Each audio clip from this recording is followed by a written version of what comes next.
probably a good time to do a YouTube update. I have been thinking about knocking it on the head the last few days. I don't want to be that guy who's uploading all the time and no one cares. The BMX stuff I've been making this week has been one of the best experiences ever. Filming and editing all that footage of a sunny day down the BMX track, amazing, but it doesn't pay the bills. Looking on the plus side, I have grown a lot in percentage terms since December. I started with less than 70 subscribers and have managed to add about 200 to that. It's a bit of a slog though. Some days I get maybe 3 new subscribers at a push. Then I upload a video that I'm really pleased with. If it's a Bigfoot video, then it might have taken me a couple of days to pull everything together. Then I go back the next day and I've lost some subscribers. I have to think about what I'm doing and whether it's ever really going to work. The moving YouTube goalposts are still a factor in this. It's taking a long time to get to 1,000 subscribers.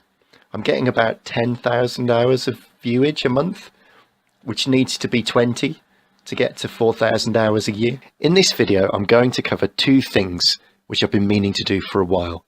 I come from a farm in the Herefordshire countryside. The land used to be covered in cider orchards. The last orchard was chopped down in the 1980s. In that field, there is a very interesting shape on Google Maps. There is no living memory of a building on this land, but look, this thing is absolutely huge. It's about 100 meters long. What do you think it might be? Is it possible to have marks like this for no reason? A walled field? A stately home, or perhaps something much more ancient? There are remains of Roman villas within a few miles of this. Archaeologists, please comment below. The other thing which I've been meaning to do is a ghost story. My friend Sarah asked for this at the Bangford gig in January, and I've only just decided what to do. I was thinking of talking about the black-eyed children of Cannock Chase, but that's been done well before.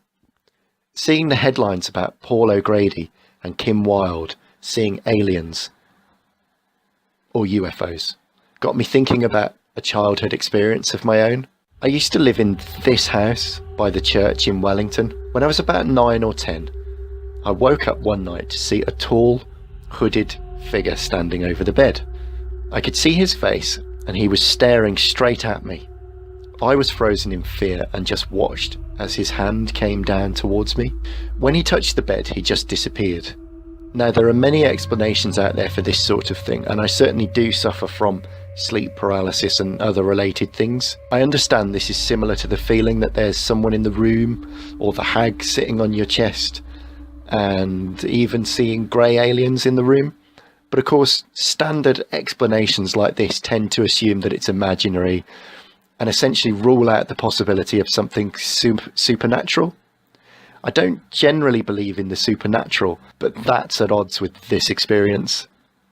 I tend to assume that I was asleep because it makes it easier, to be honest. There is a twist to this story. A few years later, it came out that my dad had experienced the same thing in the same room when he was young. I grew up in the house which my dad's grandparents once lived in. He used to stay in the same room when he was young, so that's quite interesting. 2 people having the same experience in the same room at about the same age. Quite possibly just a coincidence, but be honest, it's a bit spooky.